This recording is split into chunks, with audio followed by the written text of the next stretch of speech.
unbelievable mistake in the last 6 months. In fact, I've done a lot of research on this. The lockdowns will go down as one of the worst decisions ever made in the history of our country, bar none.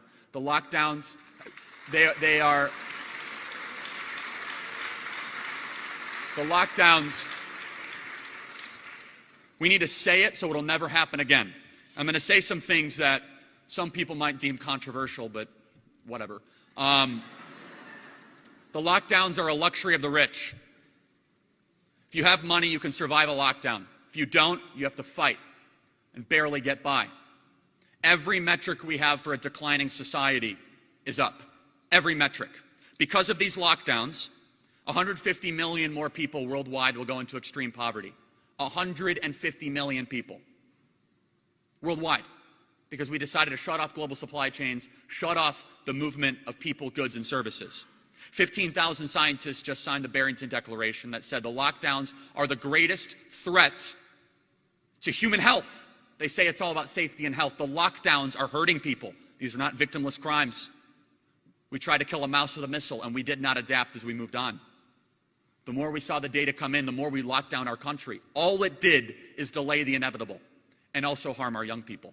1 out of 4 of young people contemplated suicide in our country the last 90 days. 1 out of 4. Antidepressant medication is up 600% in our country. 600%. I can go through the numbers. 40% of U.S. adults reported struggling with mental health, up from 6% last year. U.S. Army suicides have increased 30% during the pandemic compared to 2019. The CDC, because of concerns about the Chinese coronavirus, estimated 41% of U.S. adults had delayed urgent medical care. They didn't want to go to the hospital. They thought they were going to get hurt. How about small businesses? Yelp, which all of you have used, say that 60% of their restaurants on their app will never reopen. 60%. Who owns small businesses? Who owns these restaurants? All of you guys out here. You guys know how hard it is.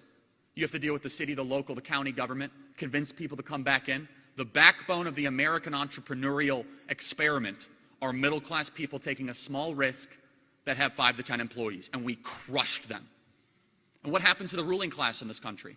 Jeff Bezos is richer than he ever has been. The wealthy and the rich, God bless them, most of which have been able to survive this quite well. It is the collectivist class that has been calling the shots in this country that hurt the little guy through these lockdowns. And they say, well, it's to stop the spread. That's a lie. Never would you ever be able to stop the spread. You're just delaying the inevitable. You could temporarily slow it, you could temporarily stunt it, but it gave people false confidence in something that actually hurt real human beings. And how about our generation? As I mentioned, 52% of my generation is now living at home with their parents, up from 37% last year. 52%. Again, I'm not trying to attack people that are living at home with their parents. Some people have no choice. They have no financial choice. So we have a generation that the average student loan debt per borrower is $31,000 per borrower, that then graduates college with very little to any skill, most times. And I'm happy to build out the whole college issue, to then enter a country where we tell them, just go work harder. Go work harder. Oh, I'm sorry, we shut down the country the last 9 months.